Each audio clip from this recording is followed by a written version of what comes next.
My name is Tony, and I'm going to start off this session a little bit differently. This spoken word piece that the Lord has revealed to me, I have 5 principles of multiplying leaders, and I've crafted them into what's called spoken word, which is a form of poetry using words and rap. It's kind of all mixed together. So this piece is called Bloody Knees. Stewarding leaders of the next generation, not something one learns through a formal education. It's the work of the Spirit who calls individuals with extreme dedication to character-forming habits and supernatural expectations. First and foremost, God is the host. It's by grace through faith so that no one can boast. The Creator creates, calls, and commissions His glory, His story. God's heart is the vision. These leaders begin their journey on knees, humbled and grateful. God, use me as you please. Faith as large as a mustard seed. They rise from the harvest as the least of these. They're unexpected, sometimes disrespected, but extremely infectious, often labeled as outcasts, rejects, and social misfits. Unschooled, ordinary men and women, but get this, walked with Jesus, of whom they had been with. They lead themselves before leading others, honing discipline with accountability with sisters and brothers. They reflect the indigenous culture of the seed in which it was planted, yet can cross cultures to make disciples as Jesus commanded. Leaders of today don't look like leaders of tomorrow. You may be white, but they may be black or brown though. Colors and cultures must be viewed through a kaleidoscope, each reflection unique yet unified through Christ's hope. Movement leaders bear fruit in season, developing a rhythm of running and breathing, sometimes leading up front, on the side, or behind, but always with empowering others in mind. They see potential in others and give more than they receive, creating a path for disciples to plant kingdom seeds and do greater things than they could have ever conceived by reflecting Christ to the nations that bleed and finishing the race with blood on their knees. So 5 principles that God has been teaching me. Number 1, very simply, is leaders are a result of God's grace through faith. If you caught that, this is called bloody knees because the journey, like I mentioned, begins with God calling people. So it's a work of God. And number 2, it's a response of leaders. They respond through their faithfulness, through their sacrifice by making themselves available, and through their teachability and humility, otherwise known as FAT, so F-A-T. So that's number 1. Number 2 that I've been learning is that leaders defy social norms. And oftentimes we think leaders are people who are very charismatic and intelligent and have influence and power. And that is true in a sense. Sometimes movement leaders can be, doctors and successful businessmen, but more often than not, they are people who actually defy and they create disorder, right? Social disorder, spiritual disorder. And we see this in the life of the Apostle Paul. I mean, he had more reason than anyone to boast, and yet he considered all those things trash in comparison to knowing and pursuing Jesus. And so leaders upset the status quo. And personally, I come from a Buddhist background, and for me, to be the first person to follow Jesus in my family, that created disorder within the family. And so you can imagine people who worship idols for centuries or follow the Quran, and when they decide to step out of that and become a Jesus follower, again, they're upsetting both the spiritual realm and the physical realm. That's what a movement leader does. Number three, they are both indigenous and boundary crossers. So I mentioned that in the spoken word piece. The seed is implanted within a particular culture, and those leaders reflect that culture, but they also have the ability through their humility to step outside of their culture and cross different cultures. And I think that's important because I want to make a note. Oftentimes, Asians don't see themselves as leaders because they come from a more communal society. And so, for example, in a room full of internationals, when a question is asked, guess who always answers first? It's usually the Americans. But the Asian leader does have something to say.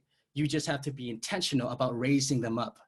And so, again, it's a question for me. When I look around my table, do the leaders reflect the indigenous leaders that I am called to? So number four is leaders shift roles over time. Again, I grew up in a Buddhist culture, unchurched, and the mentors that mentored me from high school all the way to college, I mean, that was like a 10, 12-year process. And I think we often think that we can do it quickly, right? But if we're talking about the next generation of leaders, I mean, that's 30 years for one generation. And so in my personal opinion, it takes anywhere from 10 to 15 years to invest in movement L3, L4 leaders, L5 leaders. I mean, that's years of the making. And oftentimes we lead from the front, side, and behind. And I mentioned that. That's just kind of referring, modeling, assisting, watching, and launching or leaving. And the last thing I want to make is leaders empower others. Sometimes that word gets thrown around a lot, but I see it as helping disciples discover the power that they have from the Lord Jesus Christ. I mean, there's only one authority, one power, and we all have that same resurrection power. So helping them understand their role in Christ, their identity, and also understanding that all the resources are within the harvest. So again, those are the 5 points that I want to make. I hope it comes across through that spoken word piece. They're a result of God's grace. They defy social norms. They're indigenous, but also boundary crossers. They shift roles over time, and they empower others. So thank you guys for listening. I'm going to give it over to my brother, Joshua. Man, Tony, that was so great. If you've seen The Lord of the Rings, there's this great moment where Frodo Baggins is faced with this task of taking a ring into enemy territory and destroying it. And he's small. He doesn't know what he's doing. And he says, I'll take it. But he goes, I don't know the way. And I feel like when we look at next generation leaders, we have this next generation that are ready to go. They have been inspired. They've been motivated. They've read letters to the church. They've watched David Platt. They've listened to Jeff Sundell. They go to a training and they're ready to go. And now they need to be mentored. They need modelers. They need someone to invest in their life. And more importantly, they need someone to show them literally everything.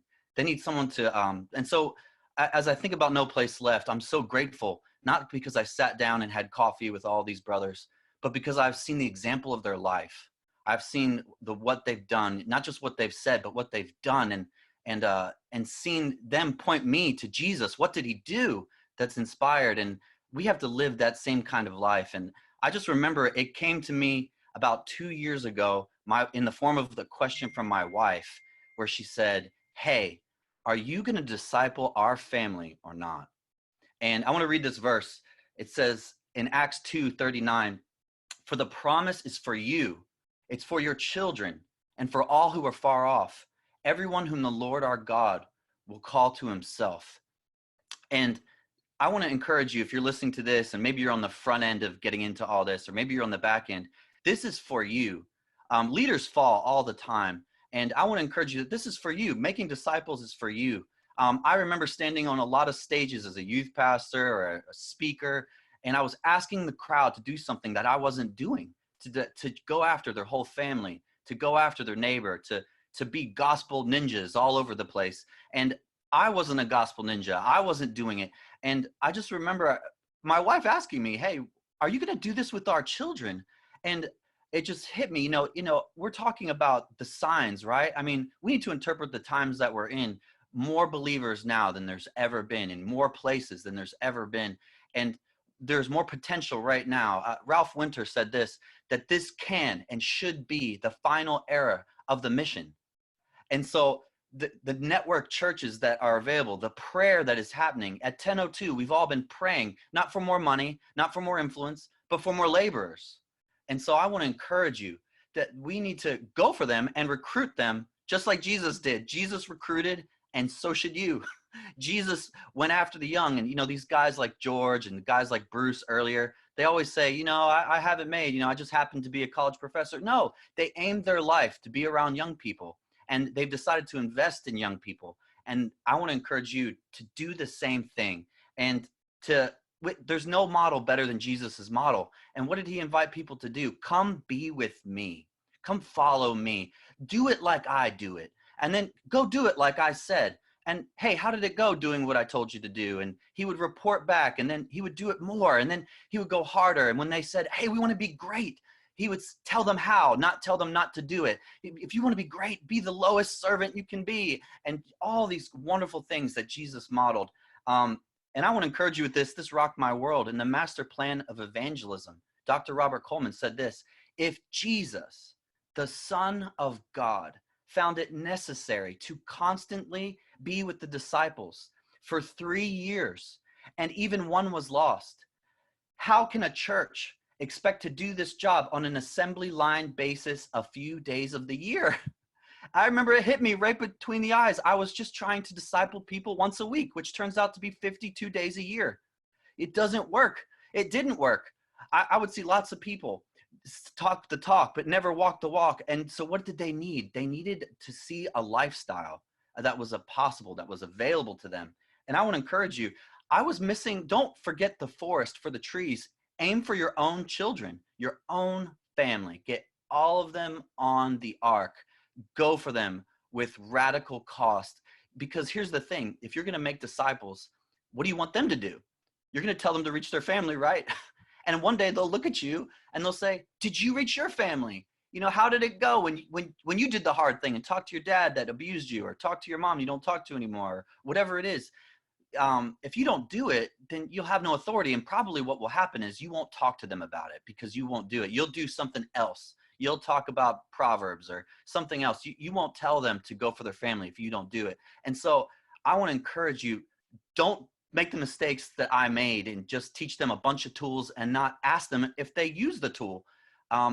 What's so funny is I did two discipleship programs now in Anderson, South Carolina, 8 people committed for 15 months. And I want to encourage you, ask for commitment from the next generation. When we asked for it, we got it. And here's what I did. I loaded them down with books. I gave them assignments. And you know what? When I talk to them now, years later, they never say, thanks for making me read that book. They're always say, thanks for taking me out in the harvest. Thanks for showing me how to share the gospel. It's always the stuff that I wasn't counting. And a lot of times they'll say, thanks for letting me just sit on this couch. Thanks for calling me when something bad happens. If you don't shepherd people, if you just launch them and don't shepherd them, what will happen is they'll leave you. Like they just will. They won't hang around. They'll go somewhere else. So if we're going to be missional leaders, if we're going to set our hearts and set our minds and set our wills to finish the tasks, 2 Peter 3, that God isn't willing that any should perish. We have this great commission.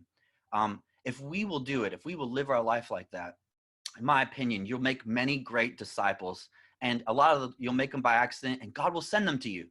God just sends people, and he knows that the people making disciples are few. And so if you will do this with your family, with your children, they will watch you just like a child, and then they'll do it as they go. And I just want to encourage you to keep plowing yourself and keep doing it as a family, and you will create the kind of disciples that will go to far off places. And now I want to kick it over to Justin. Thanks, Josh. I might steal some of your stuff, man. That was great. I got 7 minutes, so let's go fast. My beautiful wife, Audrey, and our 2 kids, we're in our 3rd year of serving the Lord in South Asia. along with a church family of expats and nationals of some of the most amazing people in the world. I served in the military for 10 years, which is where I initially learned about No Place Left. As we started to implement what we saw Jesus doing, we noticed that the soil in the military was ripe for multiplying leaders.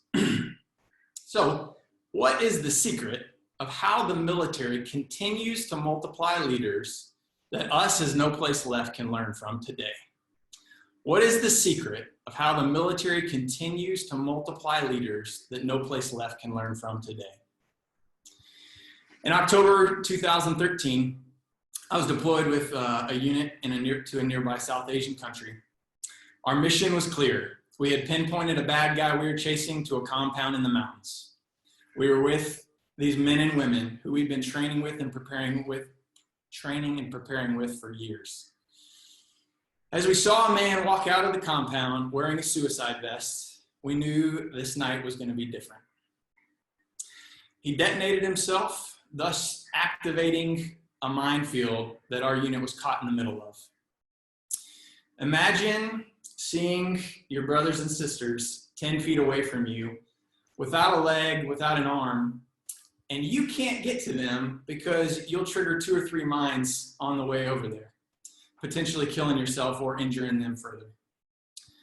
Over the next 12 hours, our unit with minesweepers began moving throughout the minefield, removing the casualties. And at the end of the night, we lost 4 of our brothers and sisters, and over 20 people were injured. One brother in particular who survived that night, he lost an eye and was on a long path to recovery. But we got to ask him a couple years later, brother, why would you do this? Why would you be willing to give your life like that? And he said 2 things. Hope you can see this map here in the back.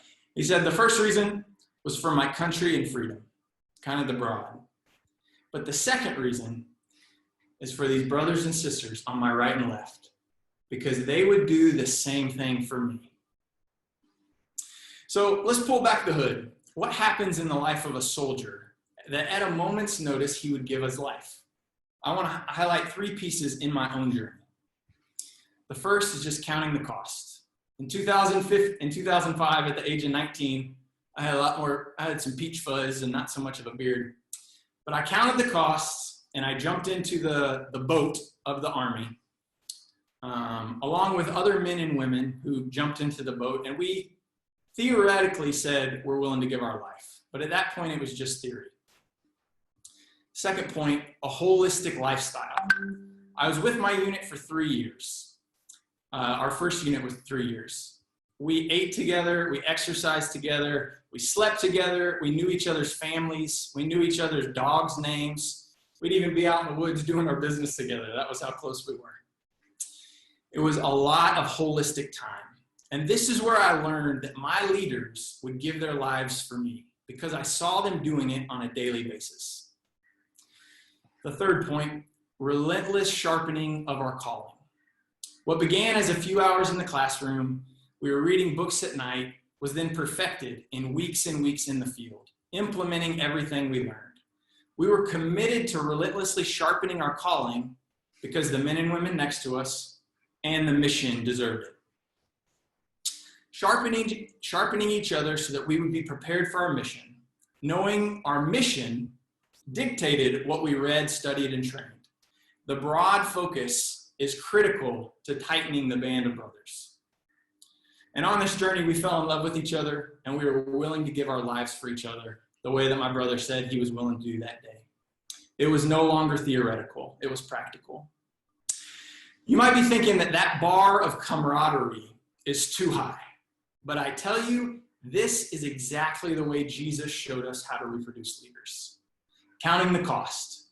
When the disciples, and I'm going to refer to the 3, got in Jesus' boat, both literally and figuratively, they knew maybe in theory that they could lose their life. But they knew the leader of the boat had told them time and time again that he was ready to give his life for them. And he was demonstrating that on a daily basis. The holistic lifestyle. These guys were with each other all the time. It's hard to find a time during Jesus' 3 years that the 3 weren't with him. And if they weren't with him, it was because he was sending them out as part of their training. They were either with him or he was sending them out, as Josh just shared. And relentless sharpening of their calling. Jesus was teaching them that everything they needed to know. Jesus was teaching them everything they needed to know. He was modeling what he expected them to do, and almost all of this was done in the field. His focus was the lost sheep of the house of Israel, and that focus was essential for tightening the three. At the end of this journey, our leader gave his life for them. And these men would later give their lives for each other. And that's what we read about throughout Acts. It's just men and women freely giving their lives for their king, for each other, and for the nations. So as NPL, I think we've got the broad down. We know our commission. In fact, I think most people know I'm going to start with my oikos, and I think some of us even have a UPG focused on, or that we're praying for. We know we need the three. You hear the 139 concept everywhere nowadays, and it's another talk for another time about how you identify the few.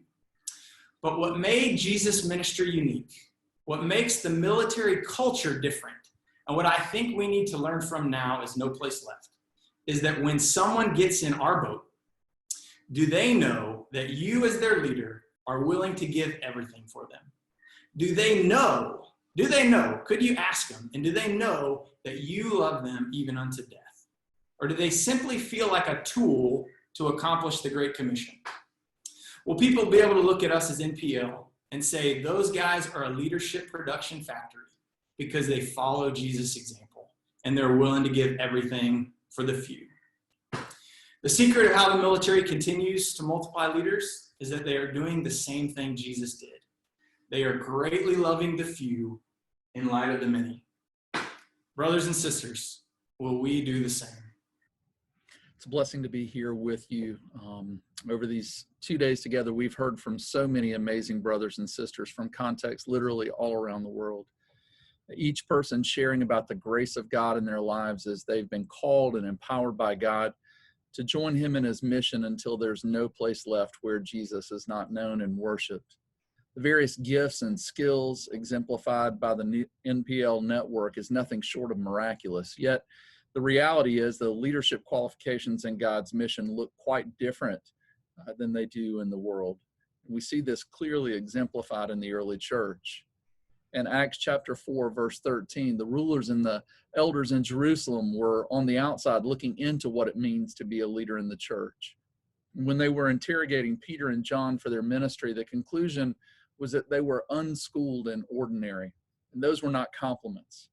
The world's leaders looked down on those two Christ followers and saw a lack of credentials. According to the men with titles, Peter and John did not have the necessary title or position to be qualified to teach and to lead. Or did they? For they also noted something crucial about Peter and John, that they had been with Jesus. Now, it may sound strange for a seminary professor to lead a talk on raising up next generation leaders with a passage that may seem to downgrade the value of my title in ministry, but I put that verse before my students every single semester as the standard for planting and leading churches and for making reproducing disciples.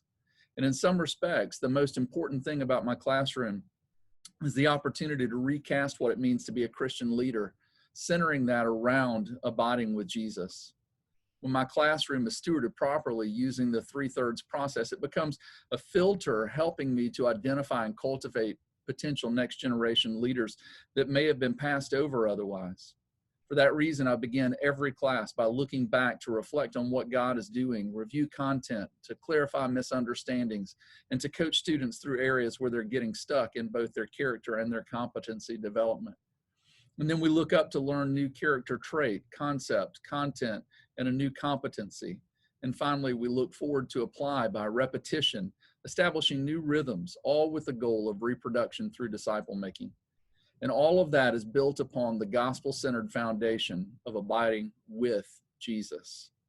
I try to convey that who we are, our identity as new creations in Christ, necessarily yields the fruit of what we do, living as ambassadors for Christ. So over the past 2 decades of growing in my own abiding and missional living, I've learned several counterintuitive things about identifying and raising up leaders from the next generation. So I'm going to briefly share about 4 of those with you today. The first main point is this: don't look for someone who's looking for what you can give. Rather, look for someone who's desperate to be with Jesus. Again, don't look for someone who's looking for what you can give. Look for someone who's desperate to be with Jesus. Desperation yields both boldness and creativity. Think about the woman who was desperate to be healed and how she approached Jesus in a crowd and touched him. That was both bold and creative on her part. When you find a young person who's desperate for Jesus, you're able to lead them to bold Great Commission obedience rather than drive them, because they see you on the path that they desire to be on. Wasn't that the case when Jesus called both Peter and John from their fishing boats? They saw Jesus living a compelling life, one that turned their cultural understanding of leadership and success and achievement on its head, so that when he said to them, "Come, follow me," desperation led them to drop their nets and boldly follow. Creativity. When you find a young person who's desperate for Jesus, you're able to cast vision for creative Great Commission obedience rather than having to hold their hand all along the way. In summary, we don't make disciples of us. We make disciples of Jesus. To the degree that those we're around see us living a compelling life that's worth following, we will then have what it takes to invite them into that life of desperation and to follow Jesus with Great Commission boldness and creativity. The second point is this: don't choose the obvious person. Don't choose the obvious person. Like Samuel finding David, the greatest kingdom leaders are often those to whom it doesn't come easy. David had the anointing of God for 15 years prior to gaining the title of king. Saul had the title of king for those 15 years, yet had long lost the anointing of God. David was the least likely candidate to become king, and yet his influence was undeniable as the people in the crowds would yell, "Saul has killed his thousands, but David his tens of thousands." And so David's influence rang out even though he was not the obvious person to fill that position. And Jesus also passed by so many so-called qualified candidates and chose the dropouts and the dregs instead. He called those men and women to simple obedience to train them for perseverance in that calling. The person who has options will likely choose the easy path every time.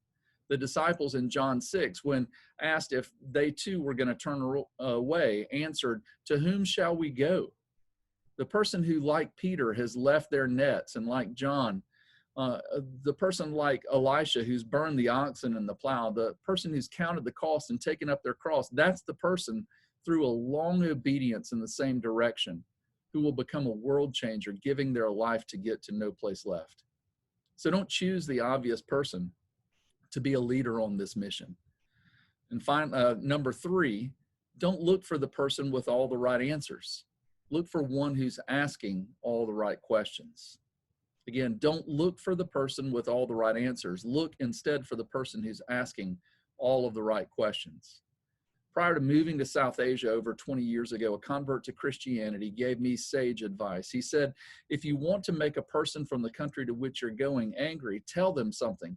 But if you want to make them think, ask good questions.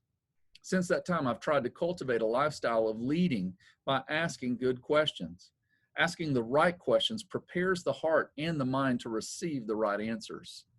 Jesus modeled this for us in Mark chapter 12, verses 16 and 17, when he asked, whose image is on this coin? The crowd replied, Caesar's.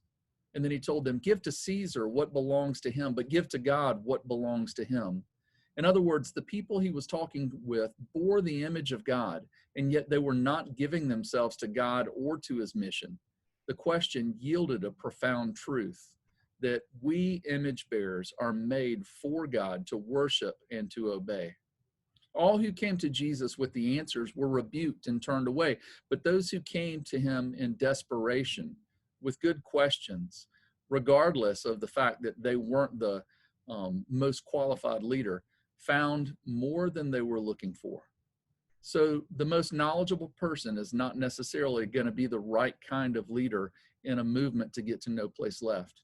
I would take a teachable person who's asking the right questions and looking to God for answers in humility over the most prominent scholar any day. Now, this doesn't undermine the concept of theological education at all. Rather, it simply reframes the necessity that all theological education, whether informal or formal, needs to be delivered without neglecting the laboratory of real-time missions involvement as the backdrop.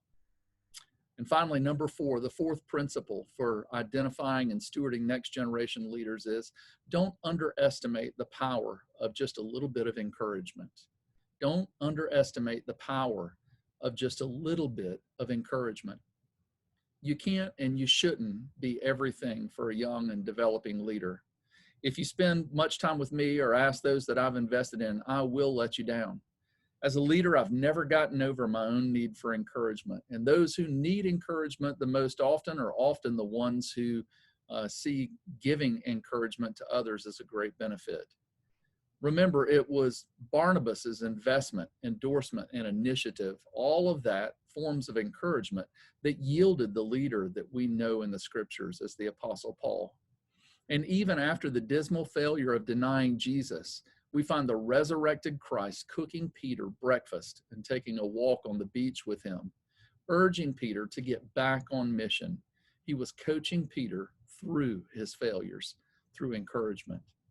Coaching and mentoring and encouragement takes drive and raw skills and then reshapes an otherwise ordinary person into an extraordinary leader. So in conclusion, the reason I believe these 4 principles are relevant is because I've seen them take me, a young man not raised in a Christian home, desperate for Jesus, and I saw a man following Jesus so closely that I was compelled to jump in line behind him. Believe me, I was not, and I'm still not, the obvious person for leadership in God's mission.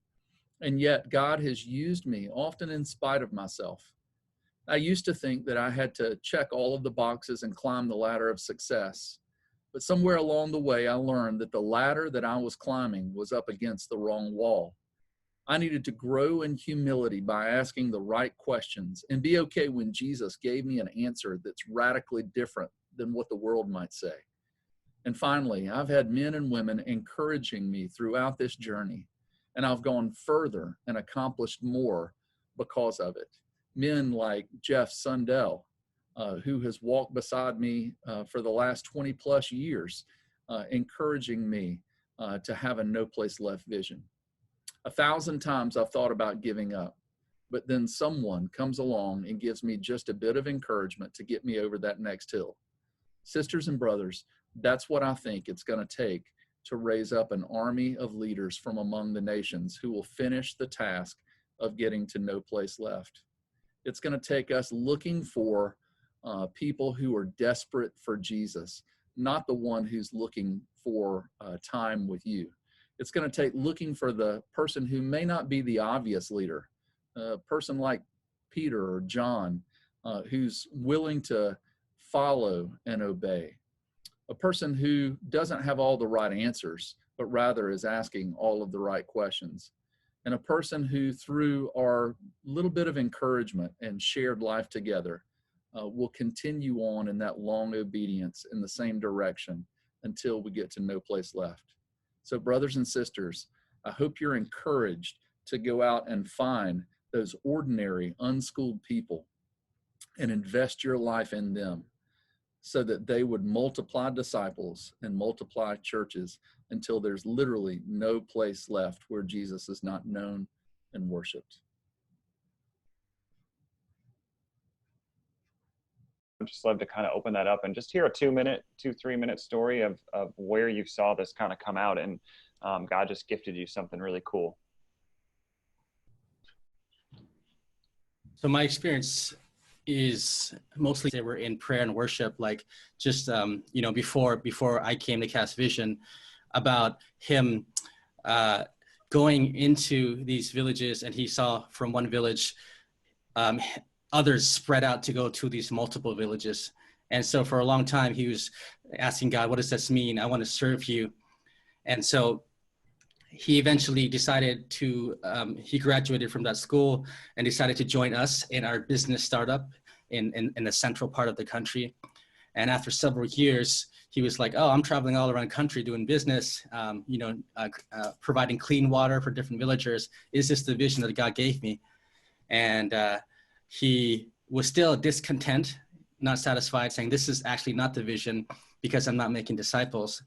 And so it was probably around 2012 that we began to enter the harvest into Field 1. And just yesterday, we were catching up and we did a session on just what God is doing in Laos. And again, he just drew up his Gen Map using the Gen Mapper app. And he was like, yeah, Tony, this is the vision that God gave me 10, 11 years ago. I mean, this is it, the vision of from one village to all these other villages. And it was just amazing to see the fact that we're not looking to necessarily cast vision, because somebody made a comment, we're not making disciples of ourselves, we're making disciples of Jesus. And so this young man was captured by God's heart and vision already.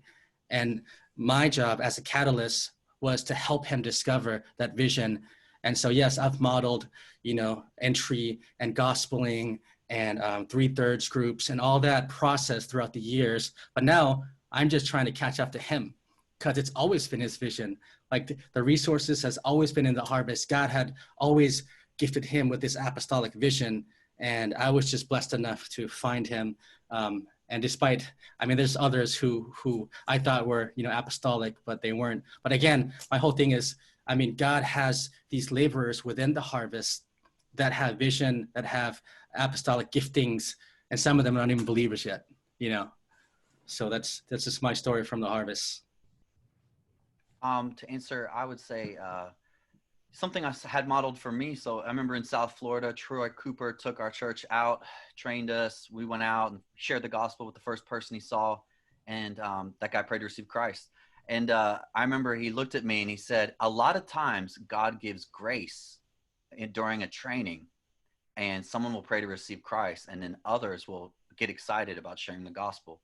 And I just remember that advice. And so going around and training people, I would take them out, and a lot of times someone would pray to receive Christ, which wasn't always the case, but then it started to become like normal. And I would start telling people, if you come out, someone will pray to receive Christ. And then what happened was, for me, I would do that with others, but I wasn't doing it with my family. I had no rhythm. And I just remember what I said about my wife saying, hey, you're going to disciple us, because I was discipling, random youth pastors that became great friends. And she would just say, I would be like, baby, we have a little baby, they need to go to the nursery and, all this stuff. And it turns out babies are like kryptonite in the harvest. Everyone thinks you're nice if you have a baby.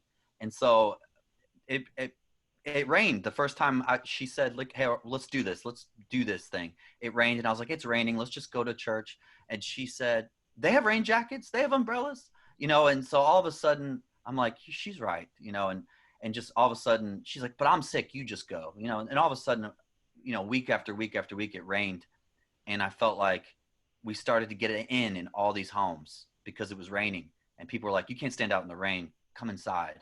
And next thing you know, we're praying and we're sharing the gospel. And I'm doing it with my family. My little girl's chiming in on the 3 circles, and my son too. And I'm like, I'm actually discipling my kids. And so once you do that, you're done for anything else.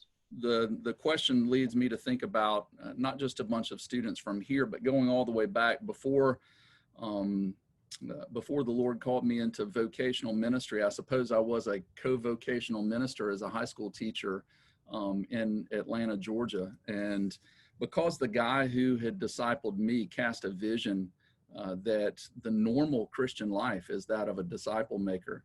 That's the way I approach my high school classroom. And as a result of that, the Lord used that time during my early 20s as a high school teacher. And now, I've got students that are church planners in Washington, D.C., a student that's a vice president, former high school student that's a vice president in another seminary, and students that are serving God in different ways around the world. But one that I can think of right here in the classroom, my very first missions class that I taught here 12 years ago, there was a guy named Justin White. Many of you may have heard of his name before, that was in that class. And Justin came here with a vision for ministry, but really he would tell you that he was not a practitioner. He was kind of in a holding pattern in some respects while he was in seminary, because he thought he needed to come and learn all of the right knowledge before he started doing the right things. And over the course of time, by inviting him into my life, and along with some other brothers who were walking in obedience to Jesus, I watched Justin begin to form as a disciple maker and then a multiplier. And now he's one of the movement leaders here in the Raleigh-Durham area, leads a house church, has multiplied those house churches, started residencies, No Place Left residencies. They've now multiplied those residencies. I've got students that are coming to me in my class now that say, hey, yeah, I connected through a residency and now I'm coming to your class, and I want you to kind of refine what I'm learning there. And so the beauty of that is that we're seeing these people run through these NPL pipelines all over the world. And so the pipeline, interestingly, is running both ways. I've got NPL people who are coming back here and wanting to jump into NPL work in the Triangle while they're in seminary. And I've also got people that are here that didn't know anything about NPL that are now running the pipeline out to the nations. And so I'm just grateful for students like Justin, who have taken that seriously, and now Justin and his family are preparing to go and take that to the continent of Africa and to begin being multipliers there as well. The story that's standing out to me is more about the guy who invited me into his boat, Jim McKnight. I think some of you guys are familiar with him. Mm-hmm. But I'd never had anybody ask me the question based out of Hebrews 13 of who's watching over your soul. Mm. It says, these people who are watching over your souls will give account to the Lord. And he just asked me, who's watching over your soul? And I kind of looked around. I said, nobody. And he was willing to do that. He was willing to invite me into the boat. And that's where I started to see it modeled of just laying down his life. Coming over to visit us in South Asia, and whatever it takes. The country we're in right now, it's a little harder for him to get into. But he just wants to do it and wants to be with us. And I think because of that relationship, there's just that bond that I was referring to that's even on the battlefield of knowing that somebody's willing to give their life for you has just been an amazing amount of trust. And then it's just natural to want to take that and then multiply that out in your relationships. We'll see what questions we can get to. A few people have sent some good ones in as they're watching online. And I'll just put this out. Whoever wants to answer, it can be all four of you or just a couple people jump in. But do new leaders need more content or more encouragement? Can somebody speak to kind of that tension there? Oh man, I'll just jump in and say, I think we're content saturated, and that on a lot of levels, Justin already nailed it, that the foxhole is greater than the classroom, but the classroom is still important. You need to know just enough to obey. And oftentimes we have our 7 commands, our 10 commands, our 20 discipleship lessons. And we'll get to those things, but at the same time, there are people struggling with, how do I, live out my new faith in this Buddhist community, where I'm expected to go to the temple, or, how do I tell my aunt my uncle who's a police officer, right, that I've decided to follow Jesus. And then oftentimes it's the uncle who gets this person arrested. And so they're just trying to discover what it means to just, number one, pray, to trust God. And so just giving them simple steps, simple truths, and feeding that into them on a consistent basis to answer the questions as these issues arise, And our stories usually began, of course, with how to share the gospel, how to be a baptizer, and then how to see that God is above every spirit. And then our 4th lesson is persecution. So this gives you an indication of the issues that people face, what they need to know as a new believer. If you're transferring content without the container of encouragement, you're giving the wrong content. You're teaching the wrong lesson.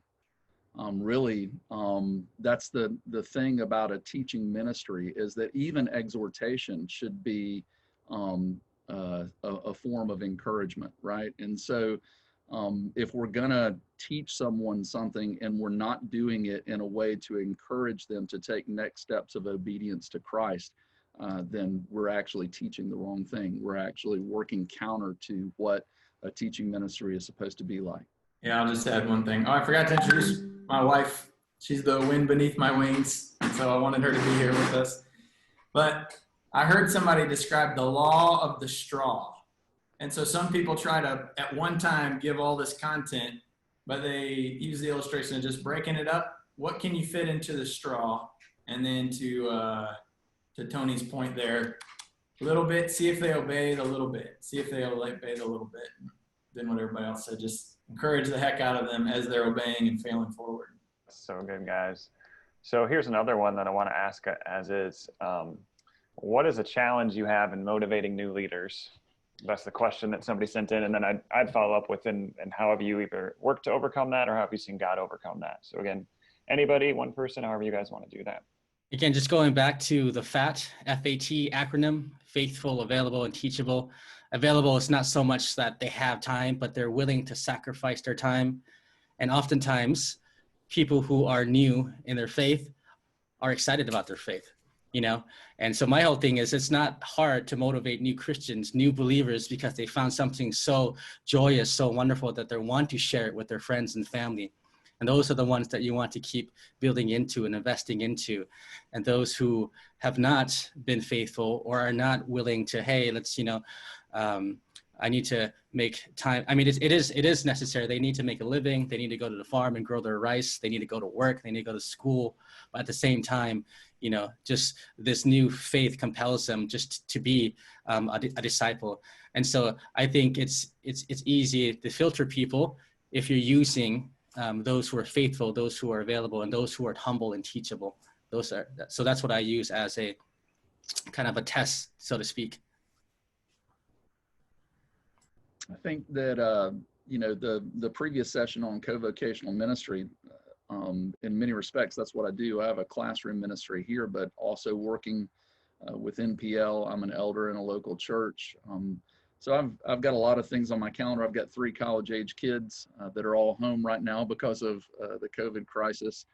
There are a lot of things going on in my life, and time, your calendar, oftentimes is the biggest barrier to reproducing disciples. And one of the things I've learned over the years is that we don't have to add more things to our calendar. If you're walking in obedience to Christ, you don't need to add more things to your calendar. You need to add people to the calendar, to the things that are already on your calendar. And so for me, that's what I try to do, is I try to open up different rhythms that are in my life at the time and invite people into those things. And as long as I keep moving in that long obedience in the same direction, I can invite people into that journey with me all along the way, and people are going to learn and get things that they need from that. I'd say if your selection criteria is clear, you don't have to spend a whole lot of time motivating the leaders. It seems like Jesus' call was clear, follow me, and those guys left everything, and then they were eager to obey, eager to implement. But I'd say, man, let's just take them back to God's heart. Let them know how much God loves them. Let them know how he chose them, how he first loved them, and then how through that he wants them to love and impact the world. So, yeah, man, just remind those people that, are maybe having a hard time being motivated. Let's just get them back to how much God loves them and how much God wants to use them. Yeah. Awesome. So I'm going to ask this 2 ways. One, the practical that somebody might be feeling. How do you find people to disciple? How do you find new leaders? How do you find what we'd call a Timothy, just like Timothy in the Bible was to Paul? But I would like to ask it for you guys practically. Where have you found those type of people? We think about maybe coming out of the harvest and training in a legacy church setting. Just for you, over your however long that's been, 5, 10 plus years.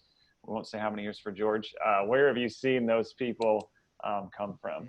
One thing you should all do if you're pursuing No Place Left in a city is you should tell the noplaceleft.net website where you are.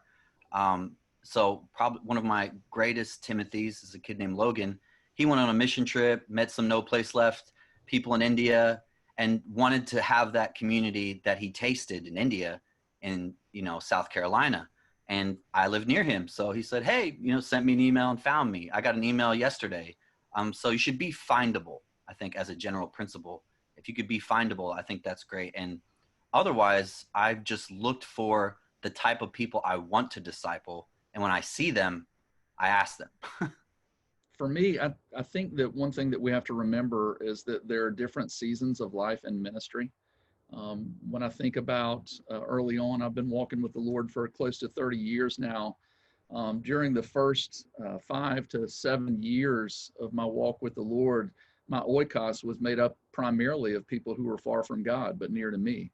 And so the result of that is that I had a really, really fruitful evangelistic disciple-making ministry early on from the harvest. But over the course of time, I served overseas, was a pastor of a local church. That oikos kind of shrunk back down. Now I'm trying to put new rhythms into my life so that I can get back out among those people who are far from God. But ultimately, I think that we have to understand that there are rhythms in your life. And whereas most of my Timothys, 20 years ago were coming from the harvest, now most of my Timothys I'm identifying through filtering with training. And so I love what Chuck Wood says. He says, that the goal of NPL trainings is not necessarily to train 100 people who are sitting in a room. The goal of an NPL training is from that 100 to find the 2 or 3 or 4 people who emerge and are willing to walk in obedience and count the cost moving forward. And those are what we call the cat on the screen door, the one who says that I've got to be a part of your life. I've got to walk with you and learn from you. And so when we identify those people through trainings, just recognize that for those of you who are doing NPL trainings all over the world, that it's great to train lots of people. But you're looking for those 2 or 3 or 4 people coming out of every single training, and allowing those people into your life so that they can go further with you. Yeah, I really love what George said about timing and just developing a healthy rhythm. Again, we've heard it said it's not a sprint, but it's a marathon. And leaders who are sustained, leaders who multiply and raise other generations of leaders, that takes time.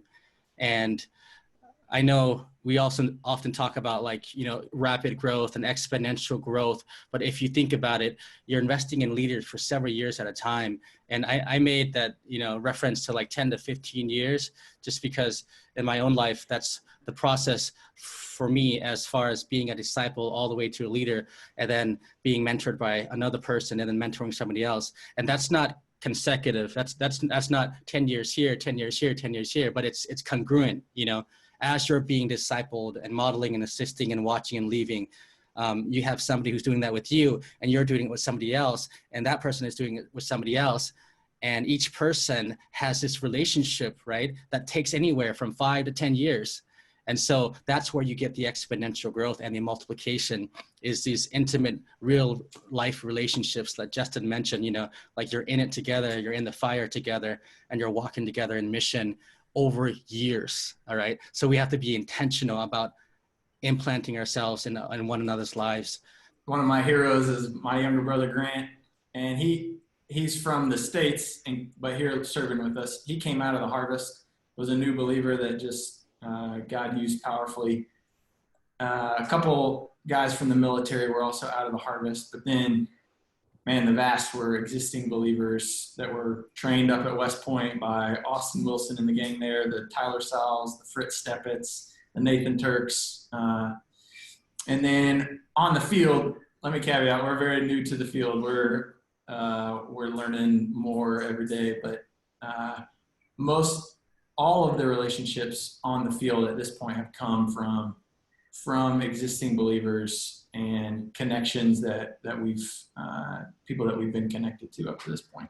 Just what would be a closing challenge anybody would give to the NPL community, to those of us that are seeking No Place Left, and how to steward and raise up leaders for this next generation? He just described Jesus relationship with the Father is it just looked like a love affair. And I think when we have a love affair with the Father, I think when that is the most exciting and passionate relationship in our life, we're going to be able to say the same things Jesus did. I did nothing on my own initiative.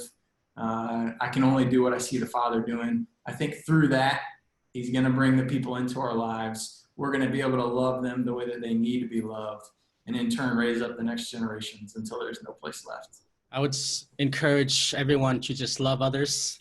And this love needs to be intentional, because leaders oftentimes, like I mentioned, are unexpected and they're not what we think of ourselves. Just case in point, the Great Commission, I think the NPL vision is going to be accomplished by vocational leaders from the harvest, by cultural leaders from the harvest, cross-cultural leaders from the harvest. These unreached people groups, these small groups of people are unreached for a reason. And so just like the Apostle Paul and just like Timothy, these guys were bicultural individuals. And if we're not intentional about raising up leaders from the harvest, then we will never reach the least reach and the final frontiers. And so my encouragement is we just need to love intentionally and pour time into indigenous national leaders.